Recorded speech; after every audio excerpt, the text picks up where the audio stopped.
Ya, shalom semuanya. Ya, puji Tuhan.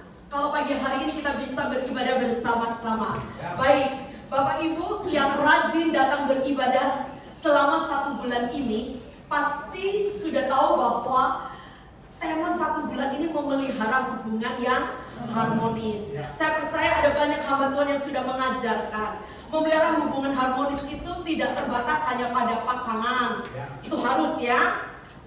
Hubungan harmonis juga bisa antara orang tua dengan anak ya. Ada banyak sekali. Nah, saya sebenarnya hari ini saya mau bicara memelihara hubungan harmonis dengan anabul gitu ya. Nah, itu saya sangat expert sekali gitu ya. Tapi enggak lah ya. Saya di rumah pelihara seekor anjing Shih Tzu ya. Ya, itu harta saya satu-satunya selain Tuhan Yesus gitu ya. Tapi saya tahu saya nggak mungkin bahas itu. Nah, hari ini saya akan bahas memelihara hubungan harmonis yang lebih general, lebih umum kepada siapa saja kita harus membangun hubungan yang harmonis. Amin. Iya. Bapak Ibu Saudara yang dikasih Tuhan, ada slogan yang berbunyi begini: beda tapi indah. Beda tapi indah, gitu ya. Nah, pertanyaannya begini, apakah benar? Apakah bisa beda tapi indah? Bisa nggak? Bisa. Mengapa bisa? Karena Tuhan tidak suruh kita menciptakan hubungan yang harmonis. Tidak.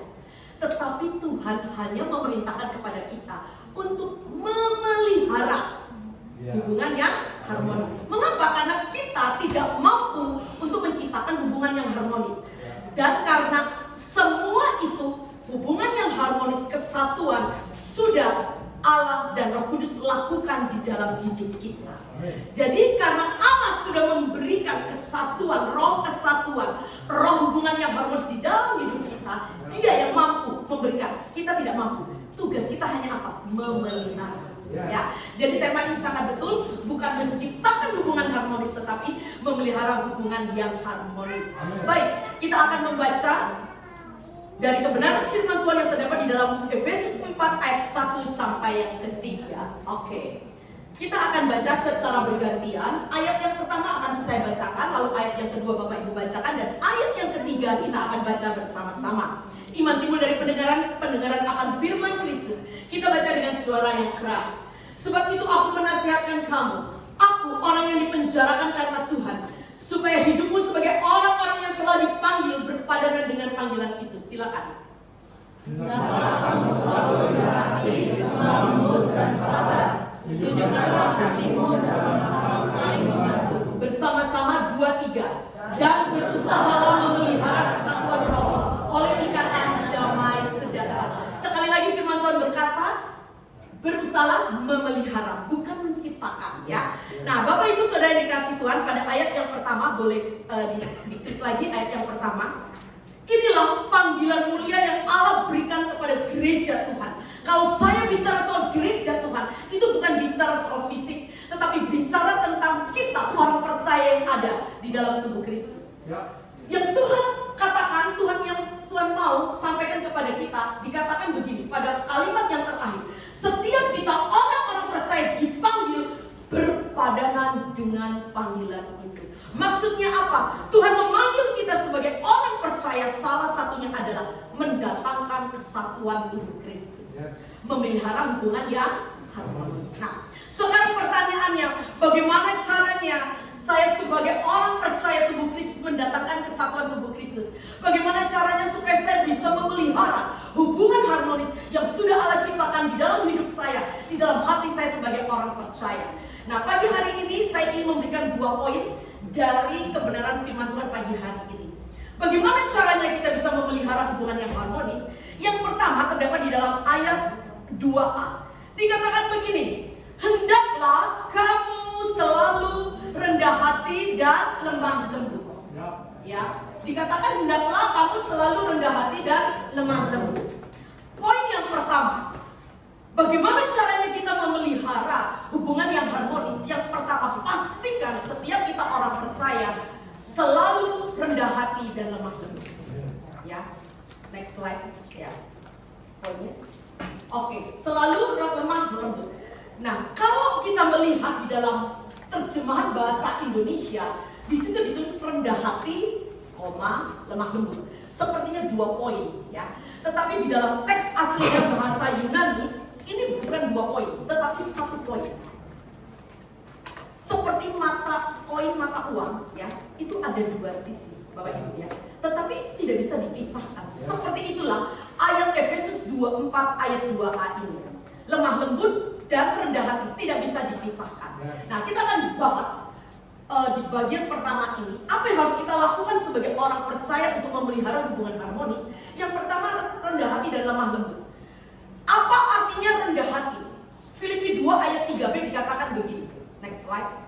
Dikatakan sebaliknya, hendaklah dengan rendah hati yang seorang menganggap yang lain lebih utama daripada dirinya sendiri. Nah, Bapak Ibu, banyak orang berpikir begini.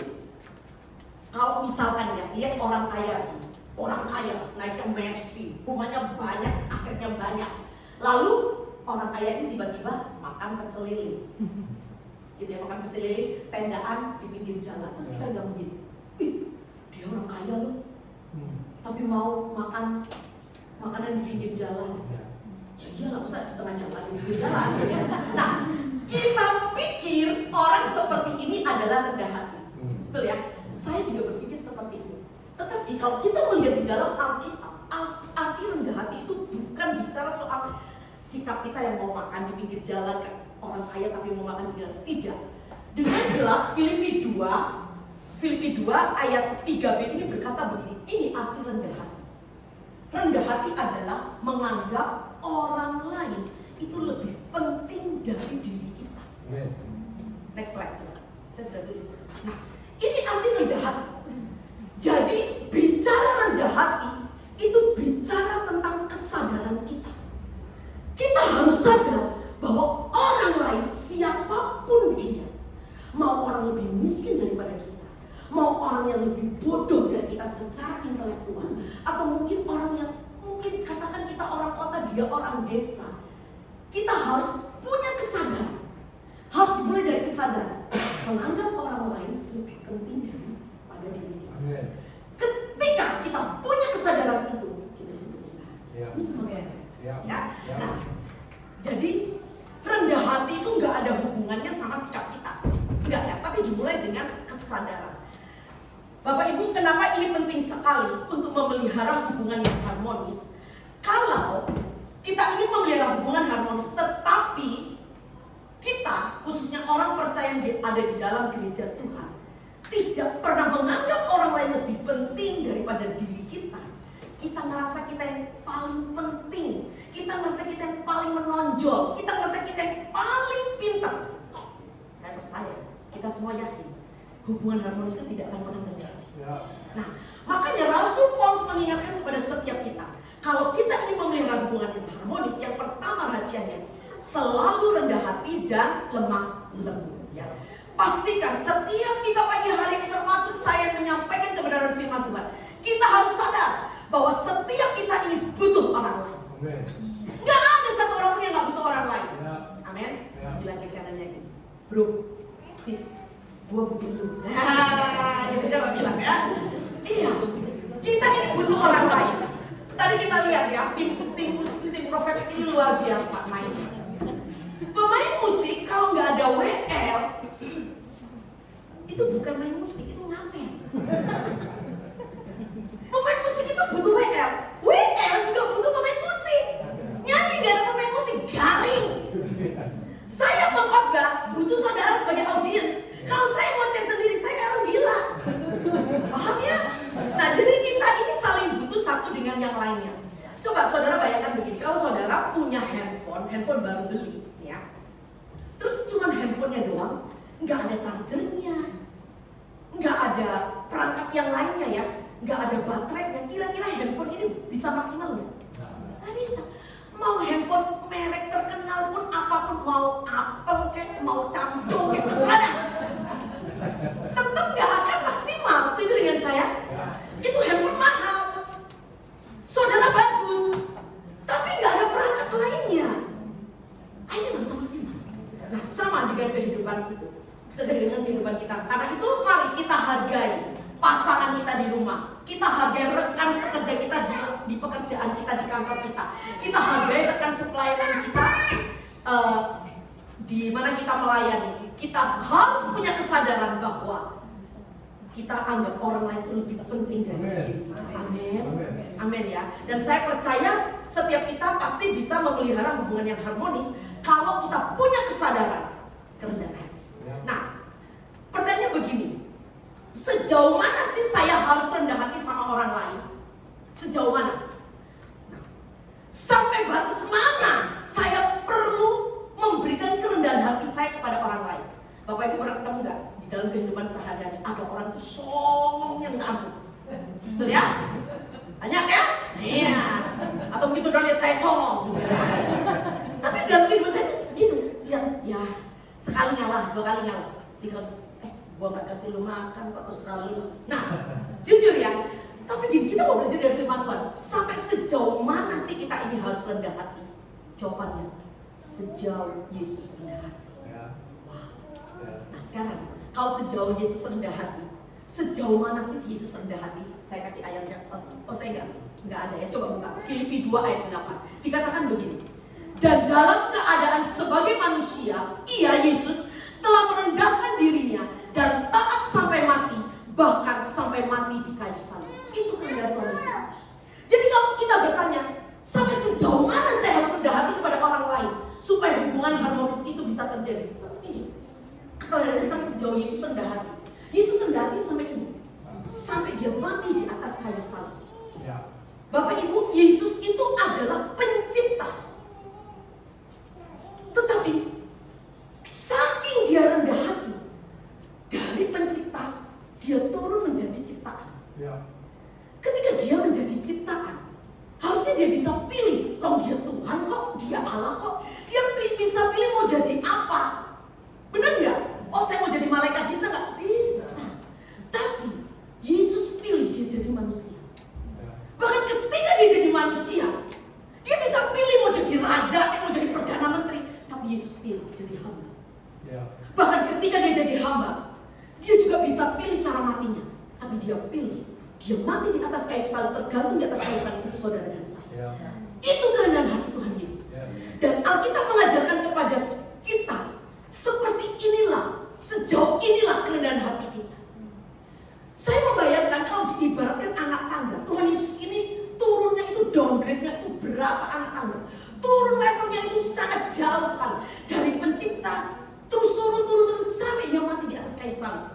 Dan kita tahu hukuman salib itu diberikan untuk orang penjahat yang kalibernya itu kelas A. Penjahat yang kelas biasa aja itu tidak dihukum dengan salib.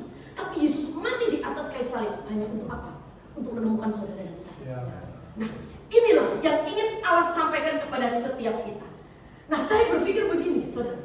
Kalau kita ini rendah hati sama orang lain, itu sangat wajar sekali. Contoh, saya rendah hati sama Bu Rahel. Saya ciptaan, Bu Rahel ciptaan. Kalau saya rendah hati sama, wajar. Sama-sama manusia, sama-sama orang berdosa, horizontal. Tapi kita lihat, dia pencipta. Dia bisa rendah hati untuk mendapatkan kita orang berdosa. Itu udah wajar. Itulah yang Allah lakukan di dalam hidup. Jadi sebenarnya kalau kita punya pikiran normal, kita rendah hati kepada siapapun meskipun orang itu ngeselin sama kita, itu nggak ada alasan buat kita untuk berkata tidak. Karena kita masih kita ciptaan, dia ciptaan juga. Yesus aja pencipta, kita ciptaan, dia merendahkan hati untuk mendapatkan kita.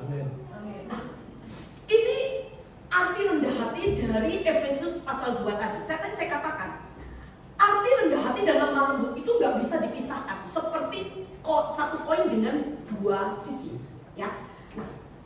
Nah, kalau gitu, apa arti dari lemah lembut? Tadi kita sudah mengerti arti daripada rendah hati. Apa artinya lemah lembut? Ada orang bilang begini, oh kalau lemah lembut itu artinya orangnya itu nggak pernah marah. Ada orang bilang begitu. Kalau orang nggak pernah marah, begitu ya, itu dibilang lemah lembut. Saya bilang, mungkin dia budek kali, udah gak bisa marah. Disakit sama orang gak bisa marah ya? Gitu. Bukan, rendah hati itu bukan seperti itu. Di dalam Alkitab juga jelas tertulis, Yesus pun marah. Marah kepada murid-muridnya, tiba-tibain Allah, ya.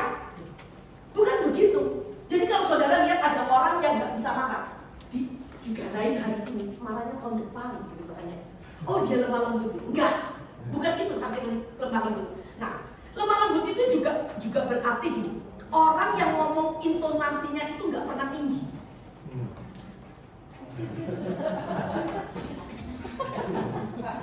Ada orang berpikir begitu lemah lembut. Sampai maafkan saya, ninju kotoran aja nggak penyet. Saking halus. Lah, kalau kategori lemah lembut seperti itu saya nggak masuk hitungan. Nggak masuk saya. Gitu. Arti lemah lembut itu bukan kayak begitu. Dan ada orang bilang gini, oh lemah lembut itu orang yang tidak berdaya, yang lemah. Kalau orang yang bilang gini, nggak pernah saya bukan lemah lembut ini. Kalau itu lemah lembut, enggak.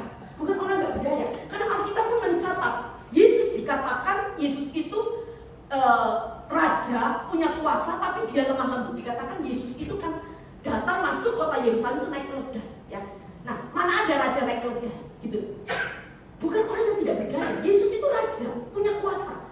Tapi bukan berarti Yesus itu karena naik keledai tidak punya kuasa lalu dibilang tidak lemah lembut. Bukan. Nah, kalau begitu apa sih artinya lemah lembut? Nah, kita coba baca ayatnya, coba dulu. Next slide. Nah, ini tadi ya, coba. Saya ambil dari kitab Paulus yang lainnya. Kita baca sama-sama, 1, 2, 3. Apakah yang kamu kehendaki? Haruskah aku datang kepadamu dengan cambuk atau dengan kasih dan dengan hati yang lemah lembut? Nah, saudara, kata lemah lembut di dalam Efesus yang tadi kita baca sama lemah lembut di sini, ini menggunakan kata praus. Next slide. Next slide. Nah, menggunakan kata lemah lembut. Artinya apa? Jadi begini, praus itu adalah istilah di dalam budaya Yunani kuno yang biasa digunakan untuk binatang buas yang sudah dijinakkan. Jadi kalau ada binatang buas, kan banyak singa, serigala, segala macam. Kalau sudah dijinakkan, itu disebut menggunakan kata praus. Jadi kalau saya sudah dijinakkan, saya praus. Gitu ya. Nah, itu arti praus ya. Jadi apa arti praus itu? Kekuatan yang dikendalikan. Coba balik lagi ke ayat yang tadi. Saya mau jelaskan kalau sudah mengerti. Paulus kan bilang begini sama jemaat Korintus. Apakah yang kamu kehendaki? Nih, saya kasih tahu, jemaat Korintus itu adalah jemaat yang paling bermasalah. Semua dosa itu ada di jemaat Korintus, ya. Dan supaya saudara tahu, jemaat Korintus itu pendirinya adalah Paulus, orang percaya di Korintus itu. Ketika mereka menghadapi masalah, Paulus bilang begini, haruskah aku datang kepadamu dengan cambuk? Cambuk ini bicara tentang otoritas Paulus karena dia sebagai pendiri, sebagai founder. Atau dengan kasih, atau dengan hati yang lemah lembut, dengan praus. Tetapi akhirnya kita melihat Paulus memilih untuk tidak memakai cambuk, tidak memakai otoritasnya, tidak memakai kekuatannya. Tetapi Paulus berhasil mengendalikan kekuatannya meskipun dia bisa. Dia lihat orang Korintus kayak begitu. Kalau saya duduk kita gitu. Pengen diulenin, diadonin, hancurin gitu kan. Tapi Paulus tuh bisa, gitu, punya kekuatan, punya kuasa. Karena dia adalah founder. Tapi akhirnya Paulus memilih tidak menggunakan kekuatannya melakukan hal tersebut kepada jemaat Korintus. Itu yang disebut lemah lembut. Jadi kita paham sekarang apa arti daripada lemah lembut, ya. Nah, jadi sekali lagi bukan gaya kita, tetapi kekuatan yang kita bisa kendalikan. Nih saya kasih contoh supaya saudara paham. Misalkan, saudara pernah nggak melihat ada orang itu begini, punya temen, saudara nggak ngapa-ngapain, dia jahat banget sama saudara. Saudara udah baik-baik sama dia, tapi dia jahat lagi. Udah dibaikin, jahat lagi. Dibaikin, sudah diampuni, jahat lagi. Berkali-kali. Kalau satu kali masih enggak, kalau berkali-kali bikin kita bobat kan. Ya bener, you know bobat? Bahasa Ibrani itu ya. Nah, misalkan suatu saat saudara dengar teman saudara ini yang jahat ini kecelakaan, terus kedengeran kakinya patah satu. Apa respon saudara? Seneng atau sedih? Sedih ya. Oh senang ya. Gini, kita bisa gini senang deh. Rasain. Makanya jangan ganggu biji matanya Tuhan. Kita kan sih gitu kan. Rasain. Gue diem-diem lu jangan lu sama gue sih. Gue udah ampuni lu berkali-kali begitu. Gue udah ampuni lu. Sekarang Tuhan turun tangan sendiri. Pembalasan adalah hak Tuhan. Ayat Tuhan. Ya kan? Senang kita. Artinya apa? Kita tidak mengendalikan kekuatan yang harusnya kita bisa kendalikan. Kita merasa gue benar. Tapi ada juga dia nggak bahagia ketika lihat teman dia itu seperti itu. Dia sedih. Tuhan, kenapa yang patah cuma satu? Lebih parah. Saking kita tuh keselnya, ngerti ya? Nah kayak gitu kan ya. Nah, jadi kita ini kalau mau lemah lembut begitu, kita itu punya kuasa, punya hak untuk balas. Tapi kita nggak mau, itu artinya orang lemah. Suami istri berantem, terus istri bilang, berani-beraninya gitu lu ya Pak ya? Gue gak tahan lagi sama lu, misalkan begitu ya. Ini kan acting dong, gini. Ya udah berkali-kali papa begitu. Oke, hari ini saya gak mau masak, saya gak mau ngurus rumah, saya gak mau ngurus anak. Saya marah, karena dia punya kekuatan, dia punya kuasa. Nanti malam kalau minta gue gak kasih. Ngerti ya? Nah itu yang sering kita lakukan. Kenapa? Karena kita merasa kita punya praus, punya kekuatan, punya kuasa. Nah tapi orang-orang seperti itu bukan termasuk orang yang lemah lembut. Nah Yesus adalah pribadi yang lemah lembut. Kita lihat bagaimana ketika Yesus dikirim naik ke atas kayu salib untuk menghapus dosa kita.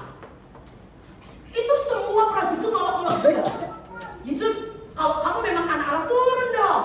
Katanya kamu mau menyelamatkan isi dunia. Ya, nyelamatin diri sendiri aja kamu gak bisa. Yesus kalau mau dia turun bisa. Mau gaya apa? Gaya Jet Li, gaya Bruce Lee bisa. Tapi kan Yesus gak lakukan itu kan. Justru dia berdoa, ya Bapa, ampunilah kesalahan mereka, karena mereka tidak tahu apa yang mereka perbuat. Yesus punya kuasa. Yesus bisa lakukan. Dia punya kekuatan. Dia punya canggih. Tapi tidak dilakukan oleh Yesus. Itu yang namanya paus. Itu yang namanya lemah lembut. Dia punya kuasa, punya otoritas, tapi dia tidak mau melakukannya. Kalau orang misalkan begini, dia nggak pintar, biasa aja terus orang ngejek dia, bodoh. Ya, dia mau balas gimana? Bodoh, ngerti ya? Saya nggak kaya, tapi orang misalkan menghina saya, ya memang saya nggak punya duit. Tapi kalau saya orang punya duit, pintar, berkuasa, mampu. Tapi ketika kita nahan, tidak mau melakukan, itulah yang disebut dengan lemah lembut. Nah, Yesus tidak pernah membalas karena dia lemah lembut. Kita diselamatkan karena kelemah lembutan Yesus. Saudara bisa bayangkan kalau Yesus tidak lemah lembut, tidak mengendalikan kekuatannya, setiap kita itu pasti binasa. Setiap kita tidak akan ada satu orang pun yang diselamatkan. Tapi karena Yesus lemah lembut, makanya hari ini kita bisa ada di rumah Tuhan. Luar biasa ya. Nah, jadi bagaimana caranya supaya kita ini bisa memelihara hubungan yang harmonis? Harus rendah hati dan lemah lembut. Ini sekali lagi satu koin dengan dua sisi yang tidak bisa kita pisahkan. Orang yang lemah lembut itu juga mau ditegur, ya. Nah, setiap kita ini punya kelemahan, saudara. Gak ada setiap orang itu yang sempurna. Kita manusia berdosa, manusia biasa yang bergumul dengan kelemahan kita, keterpurukan kita, dosa kita. Karena itu kita ini perlu sekali untuk ditegur oleh orang lain. Masih di planet yang sama kan ya? Nah ya, kalau masih sama ya kita perlu ditegur ya, gitu ya. Nah, jadi perlu ditegur. Jadi belajar membuka hati ketika ada orang lain yang menegur kita. Itu orang yang lemah lembut. Jadi misalkan saudara merasa saudara sebagai pemimpin di kantor, saudara merasa pemimpin di gereja, saudara punya kekuatan dong. Maksudnya gini, siapa kamu negur-negur saya? Betul? Loh, saya kan pemimpin kamu, ngapain kamu negur saya? Itu orang gak lemah lembut. Belajar untuk lemah lembut, belajar untuk ditegur ya. Kenapa? Karena sekali lagi setiap kita ini punya kelemahan. Buka diri. Saudara, saya mau katakan begini. Orang yang negur kita itu seringkali ya, itu penuh dengan pergumulan ketika mau negur kita. Karena orang negur orang lain itu penuh resiko. Saya negur seseorang, resikonya apa? hubungan saya bisa rusak. Orang itu bisa gak suka dengan saya. Sedangkan saya negur dia, saya gak punya keuntungan. Jadi kalau ada orang bisa negur kita, bersyukur. Apalagi kalau saudara pemimpin, saudara ditegur, orang itu berpuasa 3 hari 3 malam. Saya percaya, ayo dah. Saudara, misalkan nih, saudara pemimpin saudara di tempat ini adalah Bu Rahel sama Pak Yakub. Ya, saya tahu beliau ini adalah orang-orang yang mau ditegur. Tapi misalkan saudara mau ngomong, mau negur sesuatu, mau kasih masukan, pasti saudara mikir kan? Ntar gue ngomongnya apa ya? Ntar diketik dulu. Habis ketik, tumpang tangan dulu sama kertasnya. Doa dulu doa puasa. Pak Yakub, saya mau ngomong. Saya sudah 3 hari 3 malam puasa, Pak Yakub. Kenapa? Karena gak gampang negur orang itu. Apalagi kalau yang kita tegur itu orang di atas kita. Jadi maksud saya begini, ketika kita ditegur oleh orang lain, bersyukur. Karena buat orang negur kita itu gak gampang. Dia harus mempertaruhkan. Maksudnya apa ya, hubungan dia ya. Mungkin orang itu tidak suka sama dia. Dan begini saudara, saya selalu tanamkan di dalam pikiran saya, kalau ada orang mau tegur saya, artinya orang itu masih yakin saya masih bisa berubah. Amin. Ya, saudara jangan seneng dulu kalau nggak ada orang yang tegur saudara. Bisa jadi kenapa? Karena saudara tidak bisa ditegur. You know how bad? Ya. Orang udah malas tegur saudara, kenapa? Karena udah begini, hopeless. Sudah percuma gue udah ngomong, udah tegur berkali-kali, tapi ini orang nggak pernah mau berubah, nggak bisa terima masukan. Nah, jadi kalau kita ditegur, kita bersyukur, ya. Artinya orang itu masih yakin kita masih bisa berubah. Amin. Jangan jadi orang awam, bofat orang sama kita. Dan akhirnya siapa yang rugi? Kita sendiri yang rugi. Ya, memelihara hubungan yang harmonis. Caranya yang pertama adalah selalu rendah hati dan lemah lembut. Yang kedua, di dalam Efesus 4 ayat 2b dikatakan begini.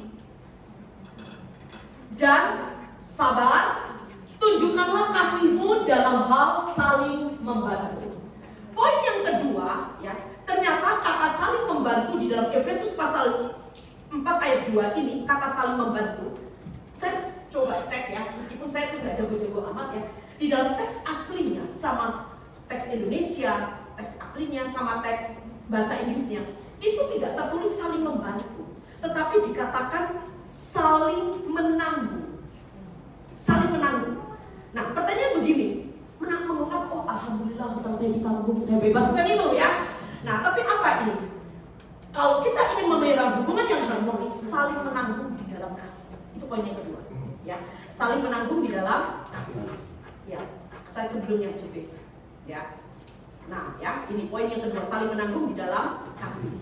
Apa maksudnya saling menanggung di dalam kasih ini? Kata saling menanggung ini dihubungkan dengan kesalahan atau kebodohan orang lain. Jadi kalau kita mau memelihara hubungan yang harmonis dengan di kantor, di gereja, kita harus belajar menanggung. Supaya harmonis ya. Dia salah, ya kita tahu. Dia bodoh, ya kita tahu. Kalau kita mau hubungan kita harmonis. Itu yang firman Tuhan katakan, menanggung. Jadi artinya memelihara hubungan yang harmonis, kita diperintahkan untuk menanggung kebodohan atau kesalahan orang lain.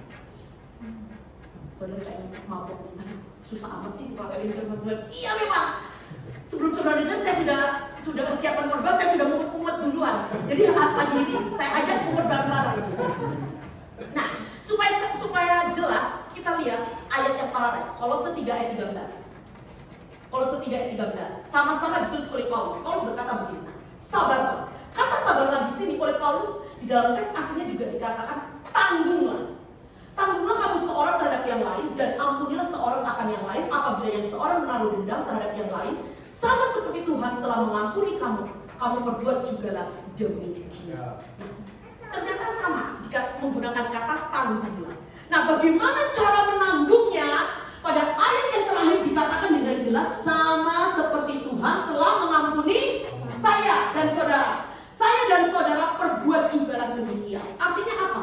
Bagaimana kita menanggung kesalahan kebodohan orang lain? Dengan kekuatan kita sendiri kita tidak mampu. Tapi bagaimana cara menanggung kebodohan kesalahan orang lain? Di dalam kasih Tuhan.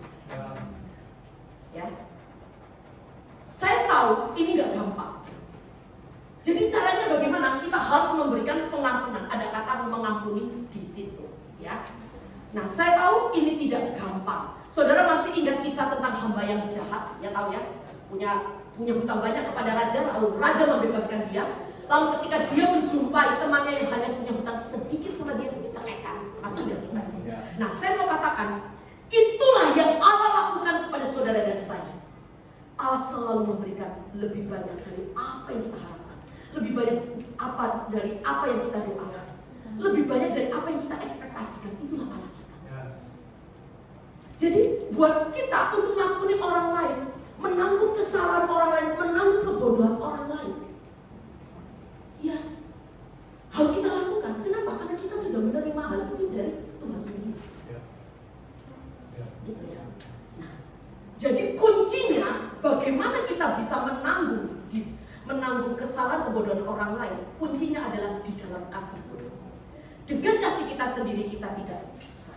Nah, saudara, jika kita mempunyai kasih yang besar, tidak ada kesalahan kebodohan orang lain yang tidak dapat kita ampuni. Betul ya? Mengapa saya tidak bisa mengampuni orang itu? Mengapa saya tidak bisa menanggung kesalahan orang itu? Saya ini bukan orang pinter bener. Tapi saya kadang-kadang kalau lihat orang ya ngomong gak nyambung. Maaf ya, oneng tuh lali. Aduh, lama gelut kan. Aduh, saya tuh udah langsung gini. Serius tuh saya. Saya bukan orang pinter, tapi ngomong gak nyambung tuh grogetan saya. Nah, tapi saya belajar. Mengapa saya kok belum bisa menanggung kebodohan orang ini? Artinya apa? Kasih saya kurang besar. Kalau saya terus tambahkan kasih saya makin besar, itu saya bisa. Gitu. Belajar. Kalau hari ini kita lihat orang lain, aduh ngeselin, bodohnya minta ampun, nggak ketulungan. Tapi kan saya ngomong, nggak ketulungan. Saya sekarang gini, saya ini orang desa ya. Saya ini dari ujung Berung ya, kota di Probolinggo masih kecamatan lagi loh saya itu.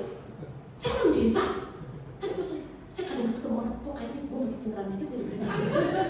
Itu ampun bodohnya. Jika sekali tak nggak bisa, oke 3 kali, 5 kali belum bisa. Begitu 10 kali saya udah bofat saya udah. Tapi saya ngecek, saya pikir hari itu saya benar. Dia memang terlalu oneng sudah.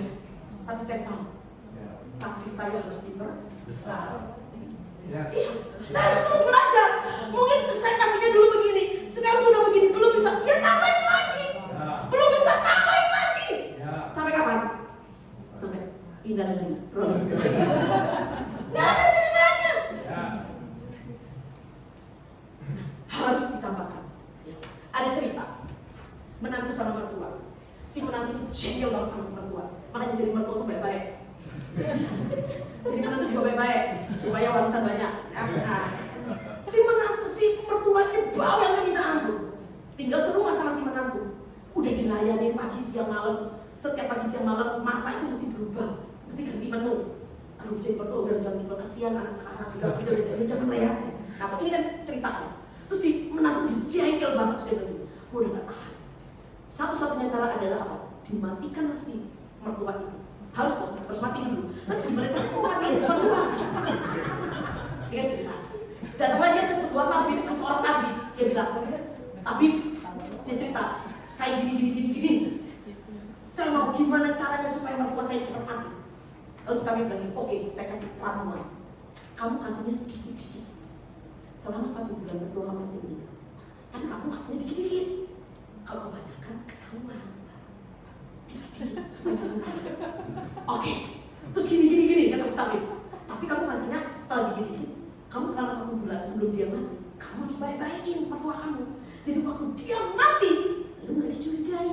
Sip. Dikasihlah ramuan itu. Dibawa pulang masing-masing menantu ini dibawa pulang. Wah, katanya sih, tapi kan dia harus baik-baikin nih. Dibaik-baikin lah. Tiap hari dicemplungin itu ramuan dikit. Terus dibaikin. Dia biasanya masak cuma 1 macam jadi 5 macam, udah prasmanan gitu. Dibaikin dah. Mama mau apa? Mama mau jalan, aduh mama. Dibaikin, bener-bener dibaikin. Supaya dia nggak dicurigai pada saat mertuanya mati. Menjelang 1 bulan, ini mertua jadi mikir, kenapa menantuku jadi baik banget? Gue salah ya selama ini. Gue jahat banget sama menantu gue. Gue salah. Gue mesti berubah. Gue mau jadi mertua yang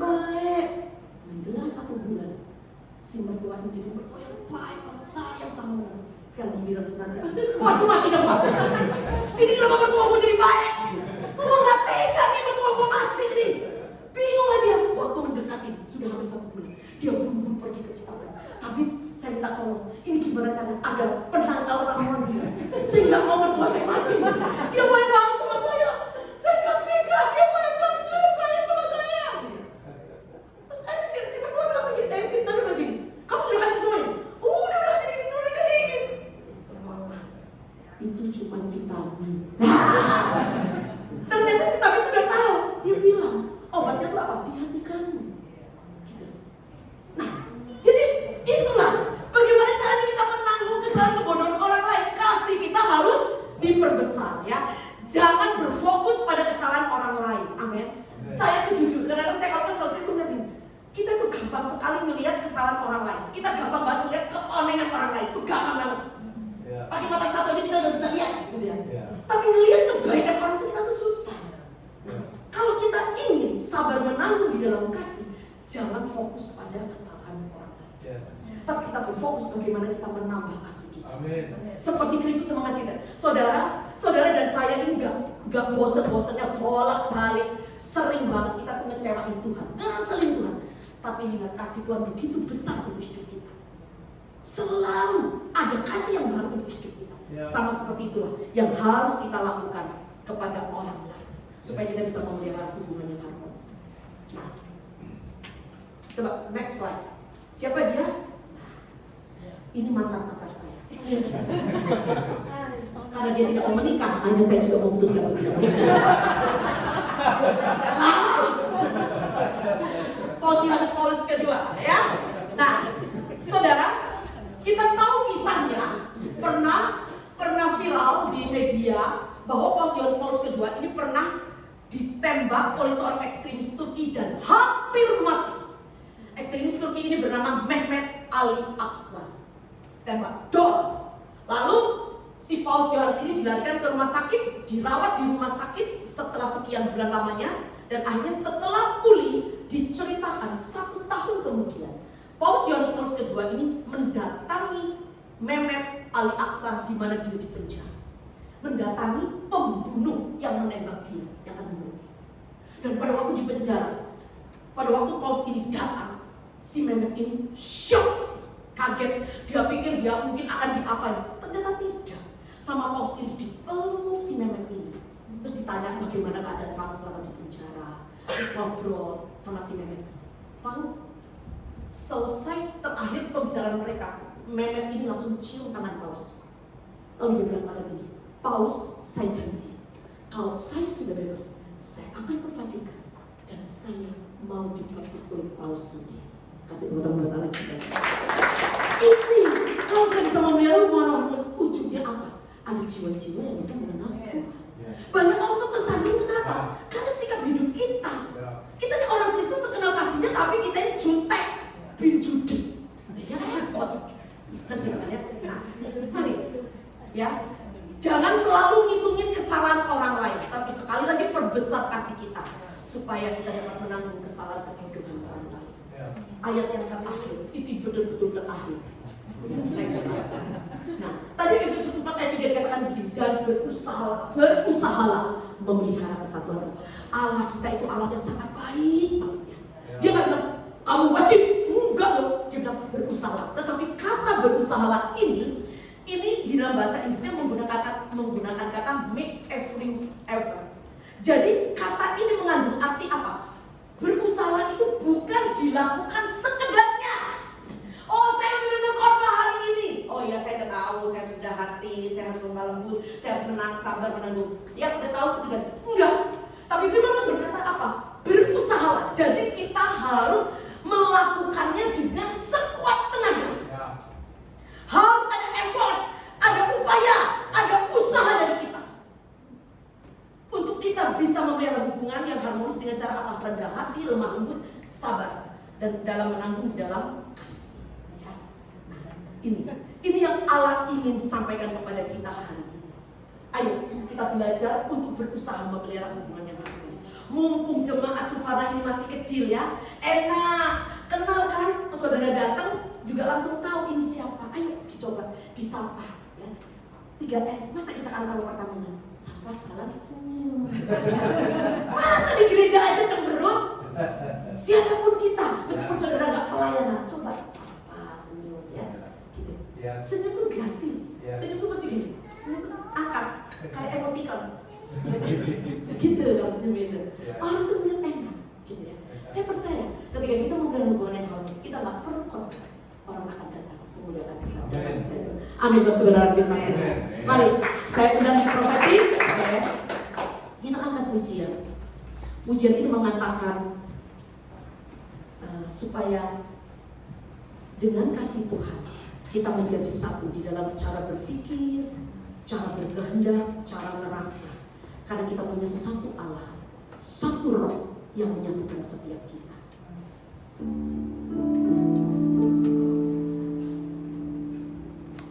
Nah, kita akan menjadi, katakan jadikan kami.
Bersyukur untuk firman-Mu yang telah mengajar, mendidik, menegur, mengubahkan hidup kami. Kami bersyukur untuk segala sesuatu yang sudah Tuhan berikan, yang sudah Tuhan ajarkan dalam kehidupan kami. Biarlah kami punya hati yang lemah lembut Tuhan, punya kerendahan hati, hati yang mau terus bertumbuh, hati yang terus mau mendengar, hati seorang murid, telinga seorang murid, untuk dapat diajar, dididik oleh kebenaran firman Tuhan. Kami percaya firman-Mu hari ini boleh kami praktekkan, boleh kami lakukan dalam kehidupan kami sehari-hari. Kami rindu, kami bertumbuh untuk bisa memelihara hubungan yang harmonis dengan sesama kami. Karenanya biar Roh Kudus-Mu terus beri kami kekuatan. Kami percaya di dalam kesatuan, kesatian, kami boleh melihat bagaimana rencana Tuhan yang ajaib, rencana Tuhan yang mulia bekerja atas kehidupan kami. Bahkan kami boleh melihat anugerah kemurahan yang besar yang Tuhan berikan dalam kehidupan kami.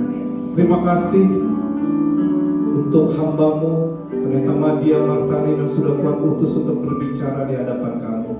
Kami bersyukur untuk segala sesuatu yang sudah Tuhan ajarkan dalam kehidupan kami. Kami berdoa kiranya Tuhan memberkati, mengurapi hamba-Mu lebih lagi. Tuhan pakai pelayanan hamba-Mu untuk bisa membawa jiwa-jiwa kepada-Mu. Bahkan dia boleh memperoleh kebaikan, kemurahan, anugerah, hikmat, marifat terus berlimpah-limpah atas kehidupannya. Dia boleh semakin taat, semakin setia, semakin mengasihi Tuhan. Bahkan kami percaya perkara-perkara besar, perkara-perkara ajaib terjadi di dalam pelayanan. Di dalam nama Yesus kami percaya biar hamba-Mu Tuhan pakai untuk lebih lagi berkenan dan menyukakan, menyenangkan hati Tuhan. Terima kasih Bapa. Kami percaya hidup kami sepenuhnya ada di dalam tangan-Mu. Biarlah firman-Mu terus menguasai setiap hati, pikiran, dan jiwa kami. Kami rindu hidup kami terus Tuhan untuk bisa berjalan sesuai dengan rencana kehendak Tuhan. Dan kami boleh menggenapi setiap rencana, setiap tujuan Tuhan di dalam kehidupan kami. Mari setiap kita yang diberkati oleh kebenaran firman Tuhan, bersama-sama kita katakan amin. Haleluya. Teriakan berjemaat duduk kembali.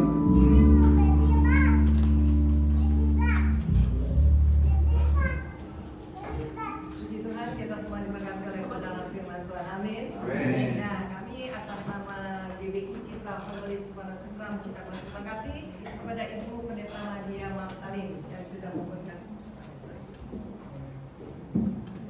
memberkati setiap kami. Ya, pagi hari ini saya ingin menyapa.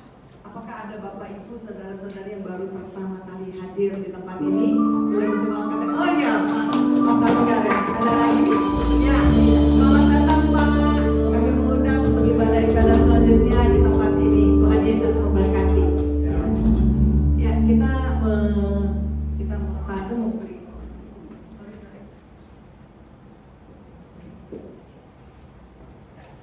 Kita akan memberi persembahan. Saya akan bacakan satu ayat firman Tuhan di 2 Korintus 8 ayat 12. Sebab jika kamu rela untuk memberi, maka pemberianmu akan diterima. Kalau pemberianmu itu berdasarkan apa yang ada padamu, bukan berdasarkan apa yang tidak ada padamu. Nah, firman Tuhan ini mengingatkan kita, di dalam memberi persembahan, Tuhan tidak melihat besar kecilnya persembahan kita, tapi Tuhan melihat hati yang rela dan sesuai dengan kemampuan kesanggupan kita. Amin. Ya, mari kita sehati di dalam doa. Bapa, sungguh hati kami limpah dan penuh dengan ucapan syukur Tuhan.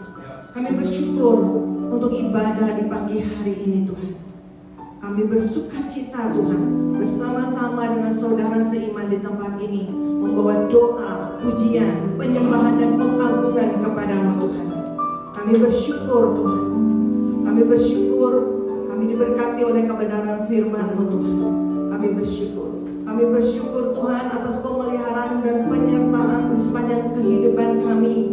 Kami bersyukur untuk berkat-berkat-Mu yang selalu mencukupkan kebutuhan hidup kami Tuhan. Kami bersyukur Bapa. Lalu sebentar kami akan memberi persembahan Tuhan, yang itu semua berasal daripada-Mu Bapa. Biarlah Bapa memberkati persembahan kami. Kami percaya Tuhan, Engkau memberkati, menghargai orang-orang yang bisa memberi dengan hati yang rela dan sesuai dengan kemampuan mereka Tuhan. Terima kasih Bapak, kami siap untuk memberi. Haleluya, amin. Saya silakan petugas persembahan. Kita mau lihat beberapa pengumuman untuk seminggu ke depan. Ya, minggu depan kita akan dilayani oleh Bapak Pendeta Pratama Rudi Dion Susanto dengan tema lahir baru. Ya, ibadah Erokid akan diadakan pada pukul 11 setiap minggunya. Nah, ibadah Erokid ini diperuntukkan untuk anak-anak usia 6 bulan sampai 12 tahun. Tim community juga diadakan pada pukul 11 setiap minggunya. Tim diperuntukkan untuk anak-anak 13 tahun sampai 18 tahun. Nah, jadi bagi Bapak Ibu, saudara-saudari yang mempunyai anak balita sampai remaja, bisa diajak ibadah ero dan ibadah tim. Ya, supaya anak-anak sedini mungkin mengenal kasih Tuhan, sehingga mereka bisa memiliki hati yang mengasihi Allah. Amin. Ya, komunitas sel jemaat atau komsel ya diadakan pada hari Sabtu 18 Oktober pukul 10.30 di gereja di tempat ini. Kami mengundang untuk seluruh jemaat mengikuti komsel. Nah, di komsel ini kita bisa sharingkan firman Tuhan yang sudah kita dapat dari hamba-hamba Tuhan. Ya, kita juga bisa berbagi pengalaman, bisa berbagi kesaksian supaya kita sama-sama diberkati, kita bertumbuh lebih dalam lagi di dalam kasih Tuhan. Amin. Ya, nah, bagi seluruh jemaat di tempat ini, kami siap untuk melayani. Jika ada yang mau dilayani dalam bidang konseling atau mau doa, silakan menghubungi sekretariat kami seperti nomor tertera di LCD. Ya, sekian pengumuman. Mari kita mau sehati, kita mau bersyukur untuk ibadah yang sudah selesai. Bapa, di dalam nama Tuhan Yesus, kami bersyukur untuk ibadah yang sudah selesai ini Tuhan. Kami percaya Engkau memberkati ibadah kami Tuhan. Kami bersyukur untuk firman-Mu yang sudah memberkati setiap kami Tuhan. Pagi hari ini kami belajar memelihara hubungan harmonis. Kami tahu Tuhan kami membutuhkan-Mu. Kami butuh teladan-Mu untuk memelihara hubungan harmonis antar sesama Tuhan. Beri kami hati yang rendah hati dan lemah lembut Tuhan. Beri kami kekuatan untuk saling menanggung Tuhan. Beri kami juga terus Tuhan hikmat-Mu untuk kami terus berusaha Tuhan, menjalani sesuai dengan keinginan dan kehendak-Mu, sehingga boleh tercipta Tuhan, kami semua boleh mempunyai hubungan yang harmonis. Terima kasih Tuhan. Berkati sekali lagi, berkati hamba-Mu yang sudah menjadi saluran berkat bagi kami Tuhan. Berkati Ibu Martalin Tuhan. Berkati dia dengan kesehatan, kekuatan, hikmat, marifat-Mu Tuhan mengalir pada hamba-Mu Tuhan. Sehingga hamba-Mu dimanapun hamba-Mu melayani, banyak orang dimenangkan dan nama-Mu dipermuliakan Tuhan. Lingkupi hamba-Mu dengan kasih, kebaikan, kemurahan-Mu, anugerah-Mu Tuhan. Kasih karunia melimpah atas hidupnya Tuhan.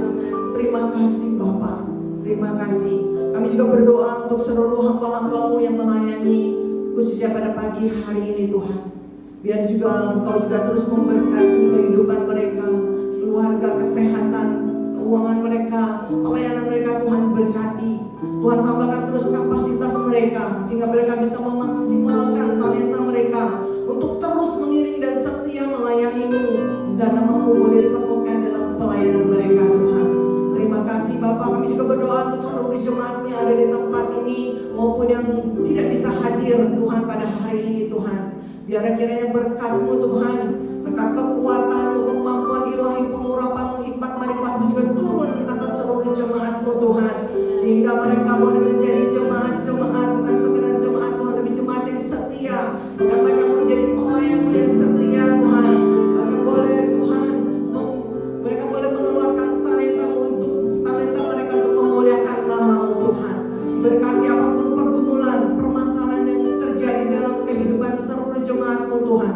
Kau buka jalan keluar yang terbaik bagi mereka semua Tuhan. Terima kasih Bapak. Kami juga berdoa untuk ibadah Ero dan ibadah Tim. Tuhan, kami membutuhkan-Mu untuk ibadah anak-anak ini Tuhan. Biar Roh Kudus-Mu beracara Tuhan, biar Roh Kudus-Mu berkuasa Tuhan, menjamah setiap hati anak-anak Tuhan, sehingga mereka sendiri mungkin mereka mengenal kasih-Mu. Mereka boleh tumbuh menjadi anak yang taat, anak yang berbakti, anak yang penuh dengan kasih-Mu Tuhan. Mereka akan menjadi berkat bagi banyak orang kelak ya Bapak. Terima kasih Tuhan, berkati seluruh guru-guru, seluruh pembina, pengurapan-Mu, hikmat-Mu Tuhan. Kasih-Mu mengalir sehingga kami boleh mengajar firman-Mu. Kami mau belajar dengan kasih. Kami boleh mengajar anak-anak Tuhan dengan yang sesuai dengan keinginan dan kehendak-Mu, sehingga anak-anak boleh mengerti Tuhan akan kasih-Mu, akan kuasa-Mu Tuhan. Terima kasih Bapa. Terima kasih. Kalau sebentar kami mau pulang Tuhan, kami rindu untuk menerima berkat yang berasal daripada-Mu. Mari jumlah jemaat dikasih Tuhan, bangkit berdiri bersama kita mau angkat pujian penyembahan kita yang terbaik bagi Tuhan. Kita mau katakan besar anugerah-Mu Tuhan bagi setiap kami. Besar anugerah-Mu, berlimpah kasih-Mu, berlimpah kasih-Mu, semakin hari, semakin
segala berkat-Nya akan datang kepadamu dan akan menjadi bagianmu jika engkau mendengar suara Tuhan Allah.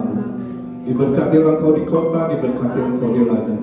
Diberkatilah buah kandunganmu, hasil bumimu dan hasil ternakmu, yakni anak lembu sapimu dan kandungan kambing dombamu.